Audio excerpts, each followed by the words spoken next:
حذیفہ بن یمان رضی اللہ تعالیٰ عنہ کہتے ہیں کہ میرے والد گرامی کو میری آنکھوں کے سامنے میں نے اپنے ہی بھائیوں کے ہاتھوں قتل اور شہید ہوتے دیکھا ہے۔ إياك نعبد وإياك نستعين۔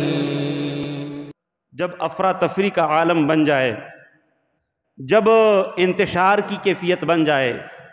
جب کسی ایک شخص، کوئی ایسا شخص جو کہ لوگوں کو کنٹرول کرنے والا ہو، جب ایسا کوئی بندہ نہ رہے تو پھر نقصانات ہوا کرتے ہیں، جیسا کہ عین اسی موقع کے اوپر حذیفہ ابن الیمان رضی اللہ تعالی عنہ وہ بیان کرتے ہیں،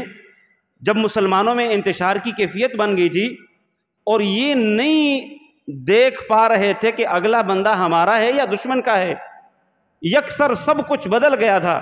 کہتے ہیں کہ میں نے دیکھا اپنے ہمارے کچھ مسلمان ساتھی، چونکہ انتشار کی کیفیت تھی، آپس میں یعنی کہ ان کو یہ سمجھ نہیں آ رہی تھی کہ ہمارا دشمن کون ہے، بالکل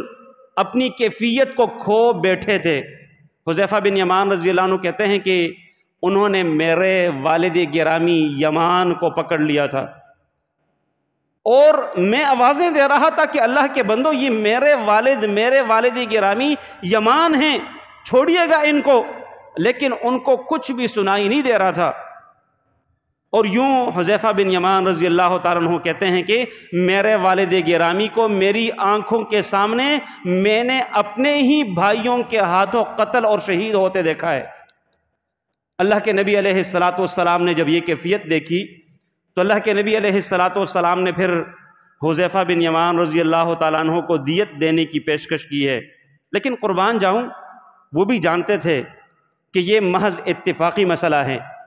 ان کو بھی پتہ تھا کہ یہ لوگ میرے دشمن نہیں ہیں، ہم تو ایک اتفاقی دشمن کے پیچھے نکلے ہوئے ہیں، لیکن غلطی اور خطا کھاتے ہوئے میرے والد گرامی شہید کر دیے گئے۔